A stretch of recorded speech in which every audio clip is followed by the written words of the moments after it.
કોરોનાની ઘાતક બીજી લહેર, હજારો લોકો મોતને ભેટ્યા, અનેક તડપી તડપીને મર્યા. કોઈ ઓક્સિજન વગર તડપતું હતું તો કોઈ બેડ વગર. કોઈને દવા મળતી ન હતી તો કોઈ ઇન્જેક્શન માટે ફાંફા મારતું હતું. કાળા માથાના માનવીની કુદરતે એવી પરીક્ષા લીધી હતી કે મનુષ્ય ક્યારેય એ દર્દને ભૂલી નહીં શકે. માનવતાને બચાવવા જ્યારે સરકારી તંત્ર લાચાર હતું, ત્યારે માનવતાને મહેક પસરાવતા સેવાભાવી લોકોની જે સેવા હતી તેને પણ ક્યારેય કોઈ નહીં ભૂલે. માનવતાના આ મહાયજ્ઞમાં બનાસકાંઠા જિલ્લાના અમારા પ્રતિનિધિ પરેશ પઢિયાર પણ જોડાયા હતા. બીજી લહેરમાં વીટીવીના આ જાંબાજ પત્રકારે પત્રકારની સાથે સાથે સેવાનિષ્ઠ વ્યક્તિત્વના પણ દર્શન કરાવ્યા. પોતાના જ પત્રકાર વિશે અમારે પોતાને બે શબ્દો લખવા હોય તો તે લોખંડના ચણાને દબાવવા જેવું છે.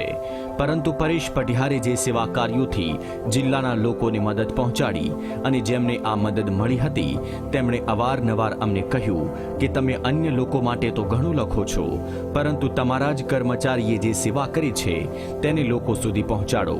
અમે ખચકાટ પણ અનુભવ્યો, પરંતુ અવારનવાર વિનંતીઓ બાદ અમે પીગળ્યા. અમે પરેશ પઢિયારે કરેલા સેવા કાર્યો અન્ય લોકો પાસેથી જાણ્યા. જ્યારે જિલ્લાના લોકોને હોસ્પિટલમાં કોઈ બેડ મળતા ન હતા, લાચાર અને ગરીબ દર્દીઓની આંખમાં આંસુ હતા, ત્યારે પરેશ પઢિયારે પોતાની ઓળખાણથી અનેક દર્દીઓને હોસ્પિટલમાં પહોંચાડ્યા. એટલું જ નહીં, હોસ્પિટલમાં જ્યારે ઓક્સિજન ખૂટી પડ્યો હતો ત્યારે તેમણે પોતે જ્યાં ઓળખાણ લાગી ત્યાં લગાવીને ઓક્સિજનનો જથ્થો પહોંચાડ્યો.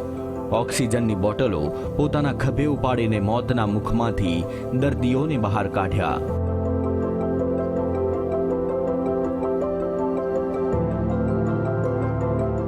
ડીસાના જે માળી સમાજ માનવ સેવા ગ્રુપના પરેશભાઈ પઢિયાર, ભરતભાઈ સુંદેસા અને તેમની ટીમ જ્યારથી એપ્રિલ મહિનો શરૂ થયો ત્યારે તે લોકોને એમની જરૂરિયાત, ખાસ કરીને જમવાની, પીવાના પાણીની જે તમામ જરૂરિયાતો જે આપણું માળી સમાજનું જે માનવ સેવા સમાજ ગ્રુપ હતું તેમને સતત ખડે પગે રહીને પૂરું પાડ્યું. સાથે સાથે તેના સિવાયની પણ સગવડો કે જ્યારે આવા ભયંકર જે કહેવાય કે વાયરસ કોવિડનો હતો અને લોકોમાં પણ એક નેગેટિવ પ્રચાર થઈ ગયો હતો કે આ વખતનો કોવિડ એટલો ખતરનાક છે તેની જોડે વ્યક્તિ જોડે જવાય પણ નહીં, તેવા સંજોગોમાં આવા વ્યક્તિઓ પરેશભાઈ, ભરતભાઈ એમની જોડે જતા, સાંત્વન આપતા, દર્દીઓની જોડે જઈ અને તેઓને ઓક્સિજનની જરૂર છે, અન્ય કંઈ દવાની જરૂર છે, રેમડેસિવિર ઇન્જેક્શનની જરૂર છે તેવું પૂછતા લોકો જે આમને કામ કર્યું છે તેને વર્ષો સુધી નહીં ભૂલે. પરેશભાઈ પઢિયાર અને એમના જાતેની જે ટીમ છે, ભરતભાઈ સુંદેસા વગેરે ટીમને હું આ બાબતે એમને ખૂબ ખૂબ આભાર વ્યક્ત કરું છું. હોસ્પિટલમાં દર્દીઓને એડમિટ કરાવી દીધા એટલું જ નહીં, પરંતુ જ્યાં સુધી તેઓ ડિસ્ચાર્જ ન થયા ત્યાં સુધી સતત તેમના સંપર્કમાં રહ્યા. તેમને જોઈતી બધી જ જરૂરિયાત પૂરી પાડી અને સૌથી મોટી વાત, હિંમત આપી માનસિક મનોબળ દર્દીઓનું મજબૂત રાખ્યું અને તેના જ કારણે અનેક દર્દીઓ વહેલા સ્વસ્થ થયા.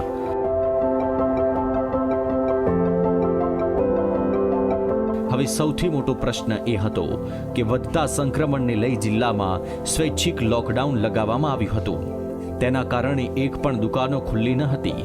હવે દર્દી અને તેમની સાથે આવેલા પરિવારજનો ખાય તો ખાય શું? તો ચિંતા પણ પત્રકાર પરેશ પઢિયારે કરી. તેમણે તરત જ પોતાના સમાજના શ્રેષ્ઠીઓનો સંપર્ક કર્યો અને ભોજન સેવા ચાલુ કરવા માટે તેમને રાજી કર્યા અને પોતાનાથી બનતો ફાળો પણ તેમાં આપ્યો. અને પછી રાત દિવસ રસોડા ધમધમતા થયા. શરૂઆતમાં થોડા ઘણા ટિફિનોથી શરૂ થયેલા રસોડા જોત જોતામાં રોજના 800 જેટલા લોકોને ટિફિન પહોંચાડવા લાગ્યા. અને પાછું એવું નહીં કે તેમણે માત્ર મેનેજમેન્ટ અને આર્થિક સહયોગ આપ્યો, તેમણે જાતે જ ટિફિનો દર્દીઓના બેડ સુધી આપવાનું પણ કામ કર્યું. ડોક્ટર્સના સહયોગથી વિવિધ દવાઓ જ્યાં મળતી હોય ત્યાંથી મંગાવી દર્દીઓને આપી, તો સ્મશાનમાં પણ પોતાની સેવા આપી માનવતાની મહેક પ્રસરાવી. પરેશભાઈ વીટીવીના રિપોર્ટર, એમને 24 કલાક સેવા આપી. ટિફિન સેવા,